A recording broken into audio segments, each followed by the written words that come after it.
Welcome students, Standard 8th, General Science. Today we are going to see the new chapter, chapter number 5, Inside the Atom.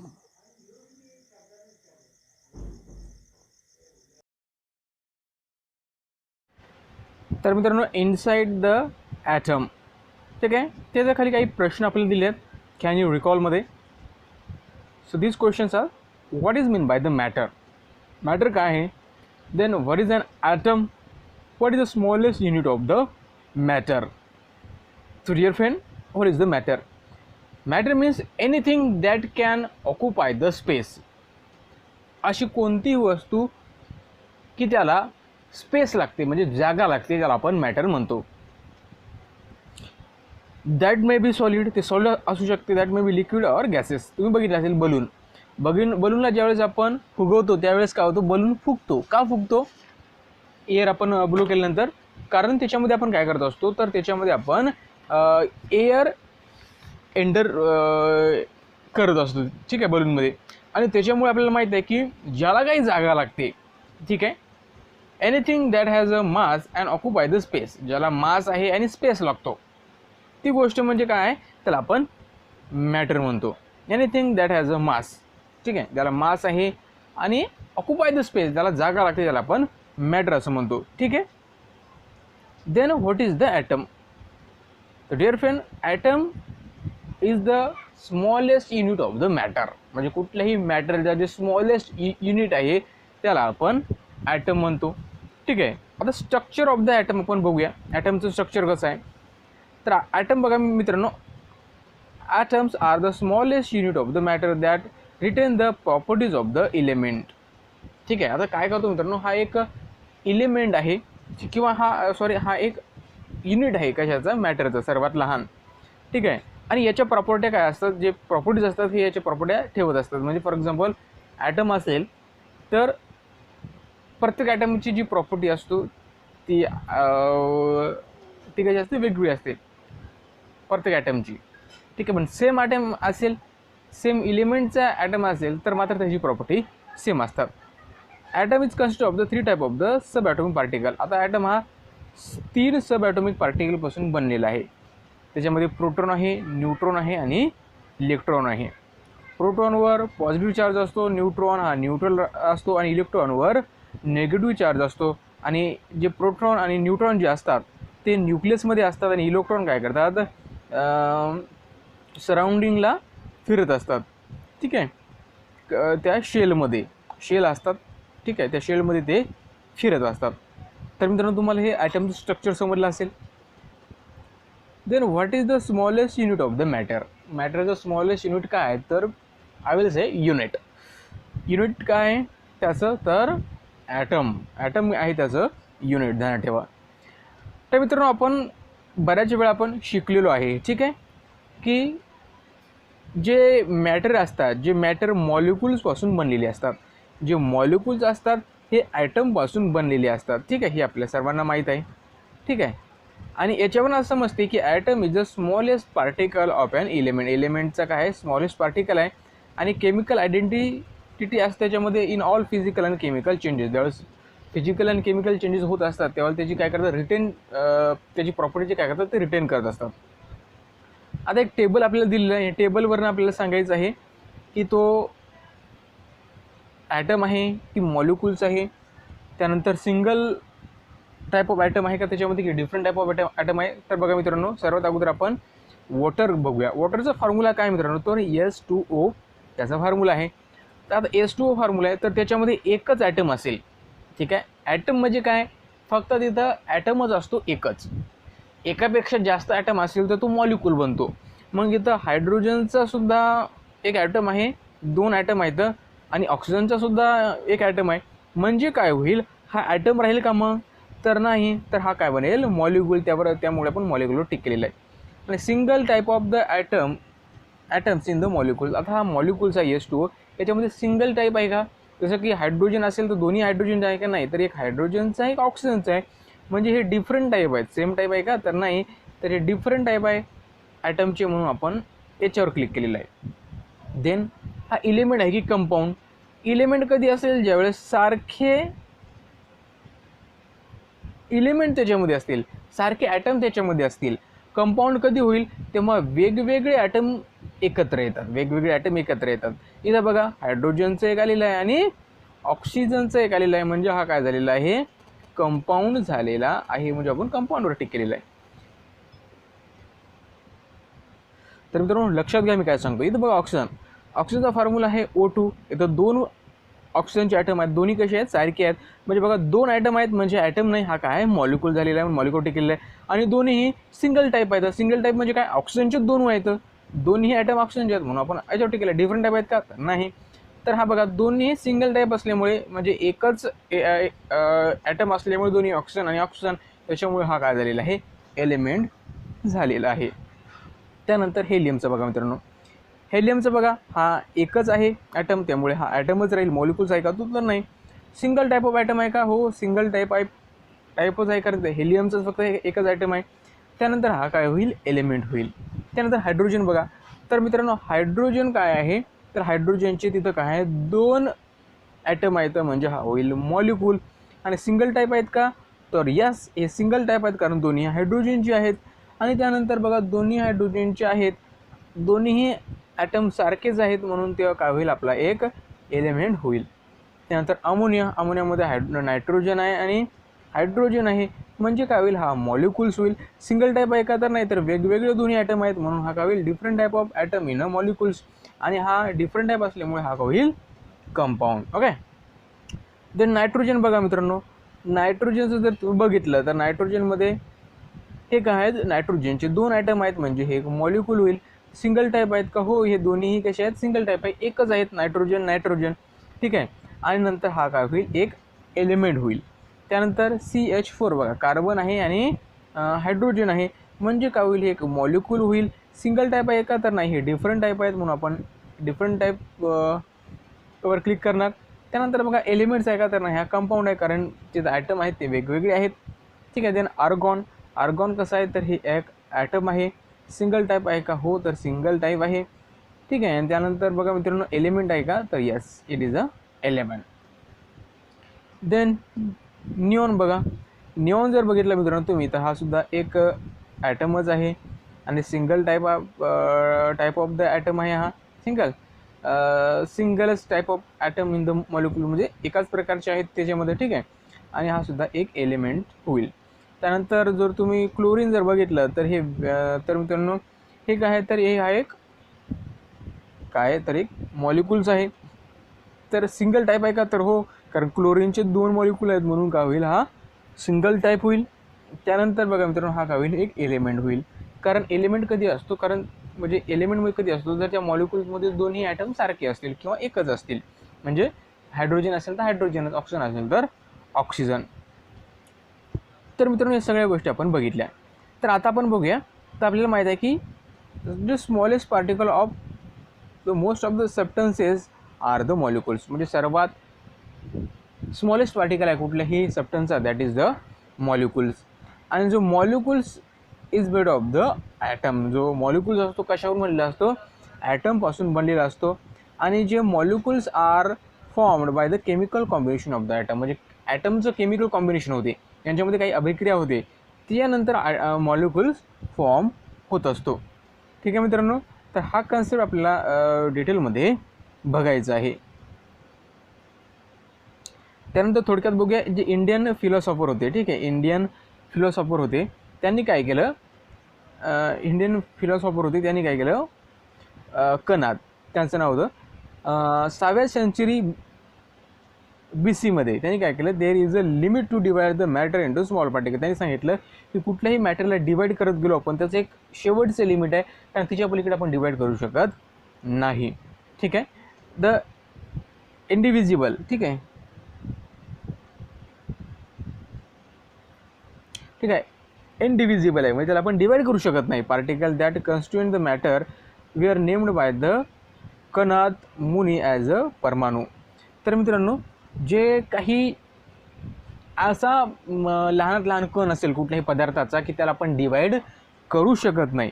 ठीक आहे, इनडिव्हिजिबल आहे तो, त्याला त्यांनी नाव दिलं परमाणू नाव दिलं. काय नाव दिलं होतं? परमाणू. परमाणू म्हणजे काय तर स्मॉलेस्ट पार्टिकल. परमाणू म्हणजे काय तर smallest particle. He also stated that the परमाणू इज इनडिस्ट्रक्टिबल म्हणजे त्याला आपण नष्टही करू शकत नाही असं त्यांनी सांगितलं. त्याला नाशवंत आहे म्हणजे त्याला आपण डिवाईड करू शकत नाही किंवा त्याला आपण नष्ट करू शकत नाही असं त्यांनी सांगितले कानाद्यांनी. तर ग्रीक फिलॉसॉफर डेमोक्रिटस, बघा आता एक ग्रीक तत्वज्ञ होते डेमोक्रेटस. यांनी काय सांगितलं 5व्या सेंचुरीमध्ये? He stated that the matter is made of the very small particle of this cannot be divide. आणि त्यांनी सांगितलं की मॅटर अशा एक कणापासून बनलेला आहे की एक कण की त्याला आपण डिवाइड करू शकत नाही. Smallest particle of the matter was name by the Democritus is an atom. आणि त्यांनी त्याला नाव काय दिलं होतं तर ॲटम नाव दिलं होतं. आता ग्रीक लँग्वेजमध्ये ॲटोमोस म्हणजे काय?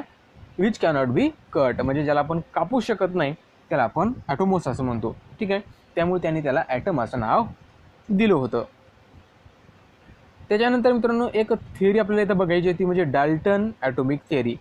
आता बघा मित्रांनो, ज्यावेळेस ॲटमचा शोध लागला, आता ॲटम माहीत नव्हतं काय होतं. ठीक आहे, नेमकं जे मॅटर आहेत किंवा जे मॉलिक्युल्स आहेत ते कशापासून बनलेले आहेत.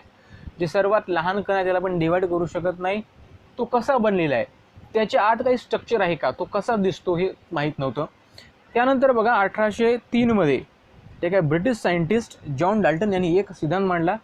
त्यांनी सिद्धांत काय मांडला बघा, त्यांची थिअरी होती ॲटॉमिक थिअरी. त्यांनी सांगितलं की according to this theory the matter is made of atom and atoms are indivisible. त्यांनी सांगितलं की ॲटम आर इनडिव्हिजिबल म्हणजे ॲटमला आपण कट करू शकत नाही किंवा त्याला आपण विभाजित करू शकत नाही. अँड इनडेस्ट्रक्टिबल, ठीक आहे, त्याला आपण नष्टसुद्धा करू शकत नाही. ठीक आहे, इनडेस्ट्रक्टिबल म्हणजे त्याला आपण नष्ट करू शकत नाही किंवा विभाजित करू शकत नाही.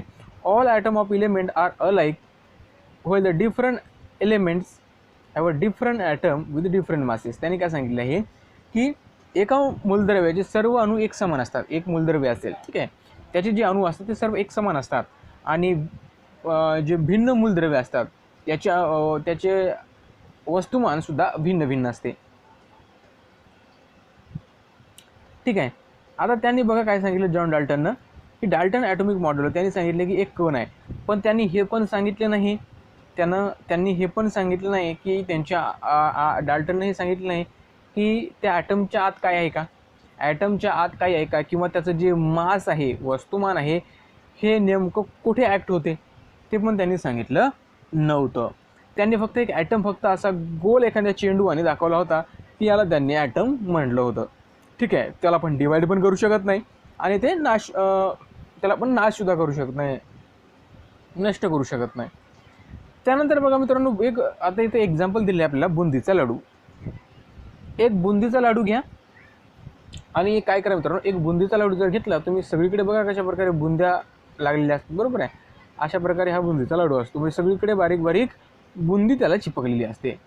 आणि जर तुम्ही रबरी चेंडू जर घेतला, ठीक आहे, तर तुम्ही ह्या बुंदीला जर हाताने दाबलं तर सगळे बुंदीचे कण म्हणजे बुंदी तुम्हाला वेगवेगळी झालेली दिसेल. ठीक आहे, मग त्याला आपण ॲटम कन्सिडर करूया, बरोबर आहे. आणि जर चेंडू जर तुम्ही घेतला, चेंडूला जर तुम्ही कापलं तर त्याच्या आतमधलं कुठलं स्ट्रक्चर तुम्हाला सापडणार आहे का, तर त्याच्या आत तुम्हाला कुठलंही स्ट्रक्चर वगैरे काही सापडणार नाही.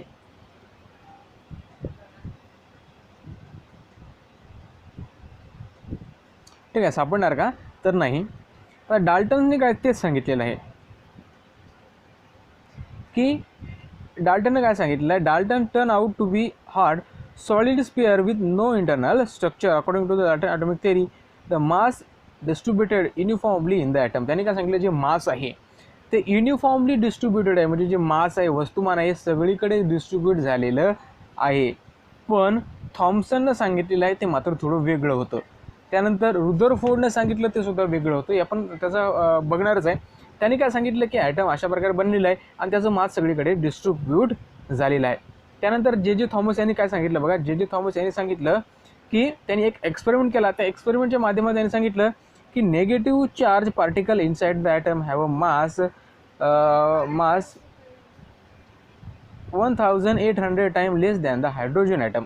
त्यांनी काय सांगितलं की ॲटममध्ये असा निगेटिव्ह चार्ज आहे, ॲटममध्ये असा निगेटिव्ह चार्ज आहे की त्याचं जे मास आहे ते 1800 टाइम्स म्हणजे 1800 गुणा कमी आहे. कशापेक्षा? हायड्रोजनपेक्षा. हायड्रोजनपेक्षाही त्याचं वेट 1800 गुणा कमी आहे, हे जे थॉमसन सांगितलं. नंतर त्यांनी काय केलं, त्याला नाव काय दिलं, त्यांनी त्याला नाव दिलं इलेक्ट्रॉन. त्यांनी त्याला नाव काय दिलं, electron. Common substances are usually electrically neutral. आता सर्वांना माहिती आहे जे कॉमन सबस्टन्सेस असतात, कुठलाही सबस्टन्स घ्या तो इलेक्ट्रिकली न्यूट्रल असतो, सर्वांना माहीत आहे. ठीक आहे. Obviously the molecules of the substance and atom which combine chemically to form molecules are electrically neutral. म्हणजे की कुठलाही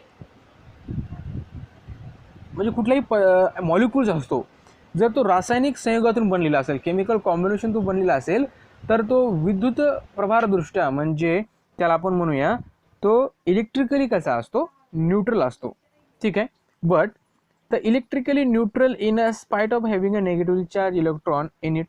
पण आता सर्वात महत्त्वाचा प्रश्न असा होता की त्याच्यामध्ये निगेटिव्हली चार्ज इलेक्ट्रॉन होते.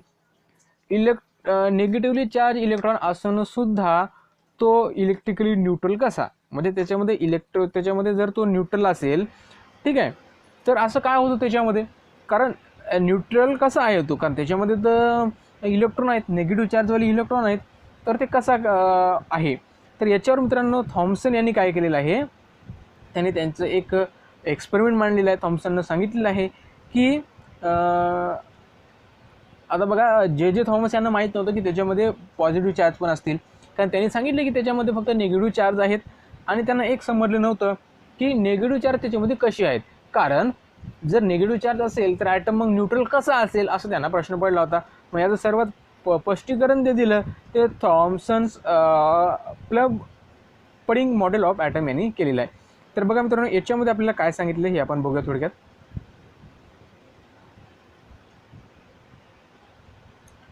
तर मित्रांनो यांनी काय सांगितलं बघा, the pudding model of an atom put the forth Thomson in the year 1904.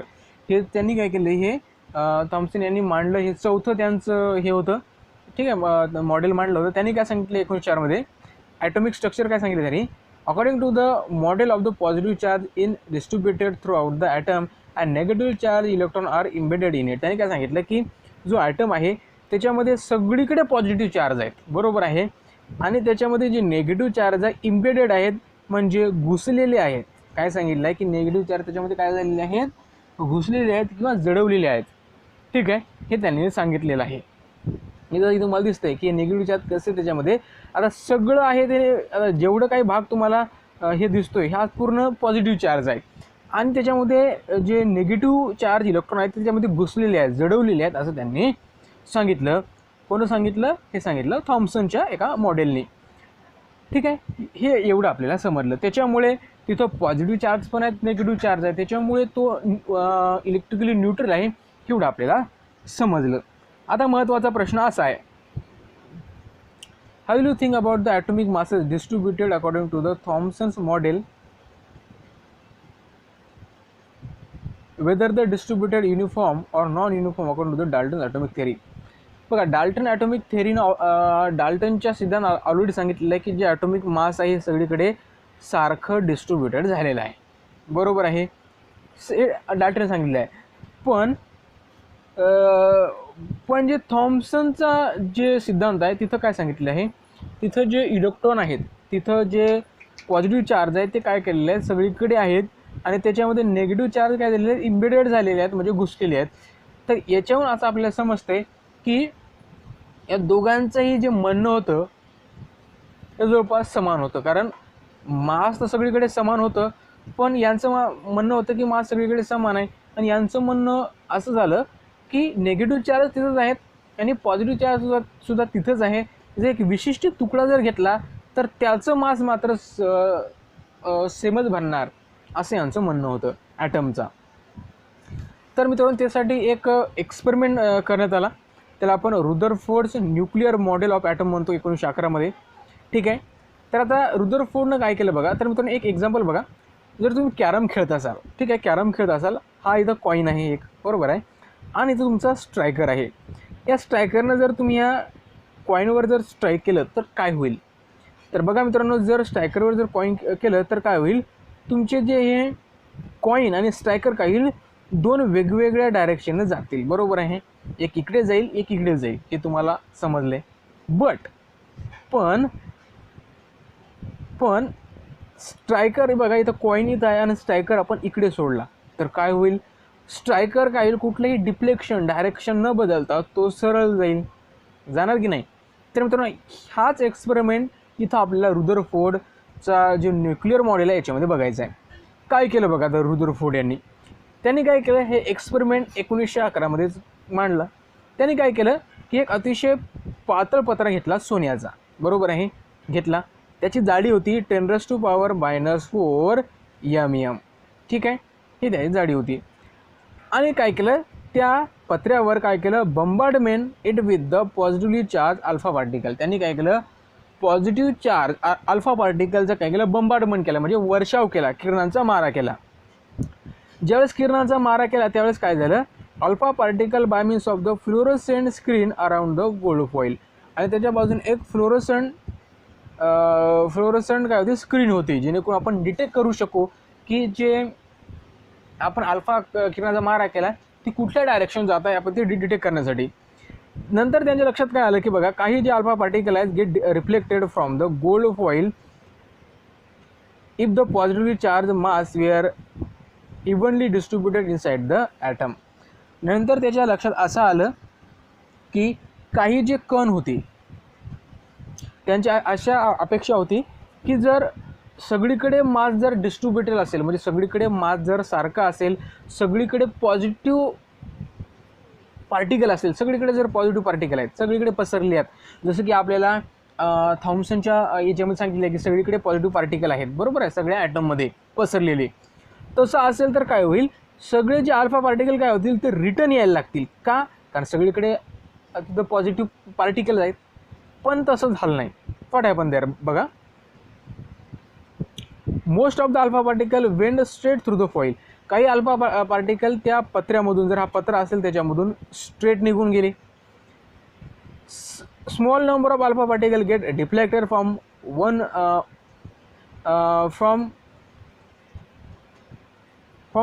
number of particles get deflected from the original path through a small angle. आता काय झाले तर हा पत्रा होता, तर काही समोर निघून गेले कारण तिथं काहीच अडथळा नव्हता, ठीक आहे. तर काही झाले तर माझ्या मित्रांनो, तर काही काय झाले, थोडे परामध्ये डिफ्लेक्ट झाले आणि काही पूर्णच वापस आले एकदम, ठीक आहे. असं झालं. असं का झालं, small number of alpha particle get deflected through the larger angle and surprisingly one of the particle out of the 20,000 bounce back in the direction opposite the original path. जसं की एक पार्टिकल असा गेला आणि तो असाच वापस आला त्या डायरेक्शननं. 20,000 पार्टिकलचा जर मारा केला त्यातला एक पार्टिकल असा झाला, बाकीचे काही पार्टिकल अशा प्रकारे अँगल तयार करून निघून गेले, काही स्ट्रेट गेले. तर याचा अर्थ असा झाला की गेला की जो गोल्ड फॉईल आहे किंवा गोल्ड फॉईलमध्ये जे ॲटम आहेत त्या ॲटममध्ये सगळीकडे पॉझिटिव्ह पार्टिकल नाहीत, फक्त सेंटरलाच पॉझिटिव्ह पार्टिकल आहे, ठीक आहे. त्यांनी काय केलं, मध्यभागीच फक्त पॉझिटिव्ह चार्ज आहे ते त्यांनी सांगितलं आणि बाकीकडं जे आहे, बाकीकडं काय आहेत, बाकीकडं मोकळी जागा आहे, देअर इज अ स्पेस, तिथं जागा आहे. मग त्यांनी काय सांगितलं, जे पॉझिटिव्ह पार्टिकल ते कुठे आहेत, फक्त सेंटरला आहेत.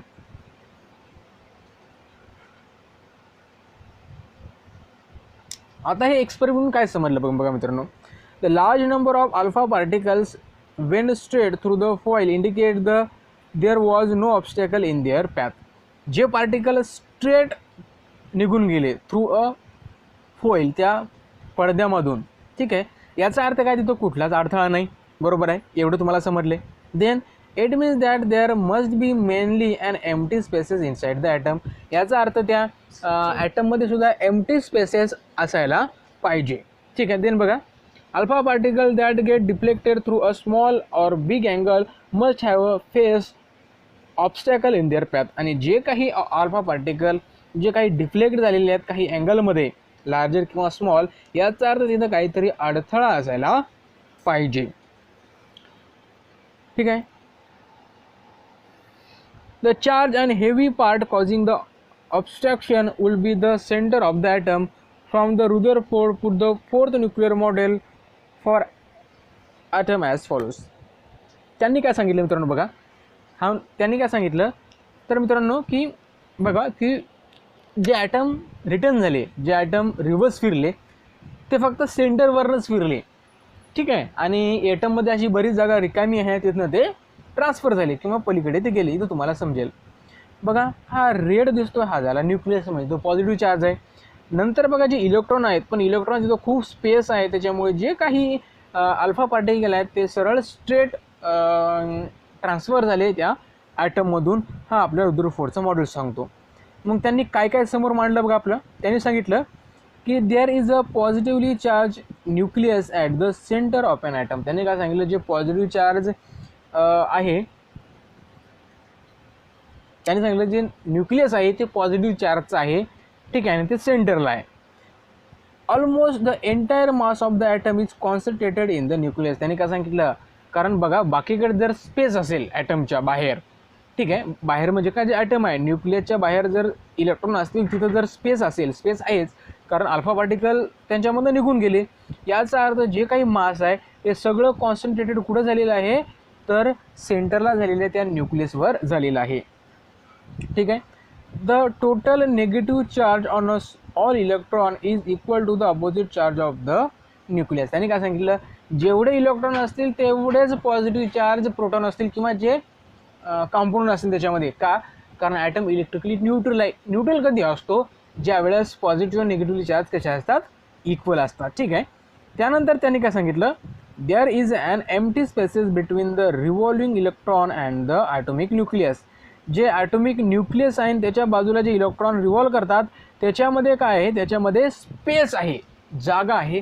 तर हे सुद्धा त्यांनी आपल्यासमोर मांडलं होतं, ठीक आहे मित्रांनो. त्याच्यानंतर आपण बघूया यूज द ब्रेन पॉवर हे बघूया. त्याच्यानंतर आपल्या व्हिडिओला थांबवूया. त्यानंतर आपण राहिलेला भाग उद्या किंवा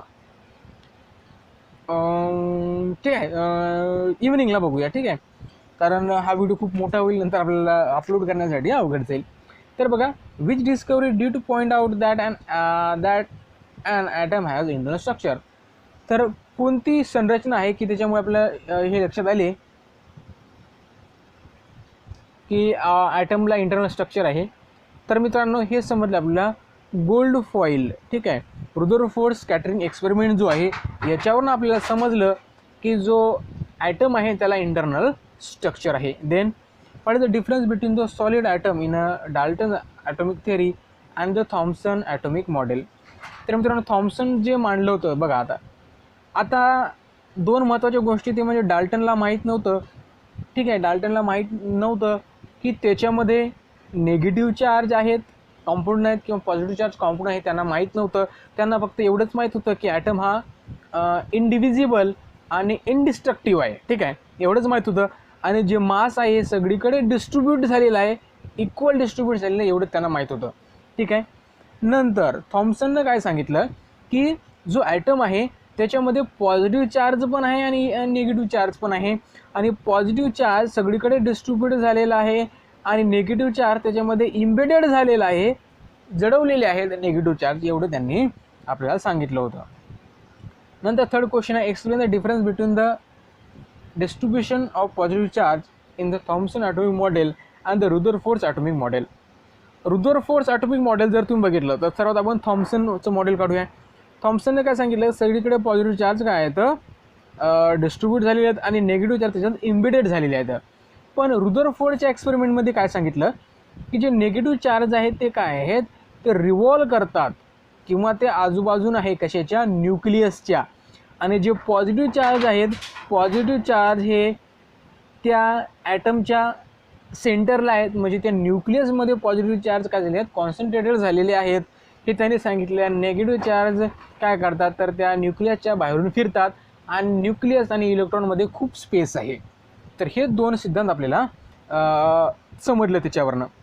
then what is the points different between the place of the electron in the atomic model of the Thomson and Rutherford. थॉम्सनने काय सांगितलं होतं की जे इलेक्ट्रॉन आहेत ते काय केलेले आहेत, इम्बेडेड केलेले आहेत. काय केले आहेत, इम्बेडेड केलेले आहेत. कशामध्ये, त्या ॲटममध्ये इम्बेडेड केलेले आहेत सगळीकडे, ठीक आहे. आणि थॉम्सनने काय सांगितलेलं आहे, तर हे इम्बेडेड नसून ते रिव्हॉल्व करतात अराउंड द न्यूक्लियस. ते काय करतात, अराउंड द न्यूक्लियस ते रिव्हॉल्व करतात, फिरतात किंवा त्याच्या बाहेर आहेत. आणि न्यूक्लियस ज्याच्यात की पॉझिटिव्ह चार्ज आहेत त्याला आपण प्रोटॉन म्हणतो, ते काय करतात तर ते त्याच्यावर पॉझिटिव्ह चार्ज आहेत ते, आणि इलेक्ट्रॉन यांच्यामध्ये खूप स्पेस आहे.